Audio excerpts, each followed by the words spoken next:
Guys, parinig ko lang sa inyo yung tunog ng Aerox B3 na naka Evo 2, then 28mm na tubo, and then naka cams to bolt on, tsaka eraser na ECU. So painggan nyo kung ano tunog niya.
Guys, yun yung tunog niya.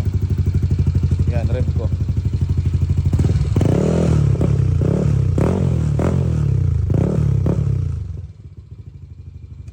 So may lutong naman siya. Malutong lalo pag piniga mo. So yun yung tunog ng Evo 2 sa stock engine na naka bolt on. So yun lang guys.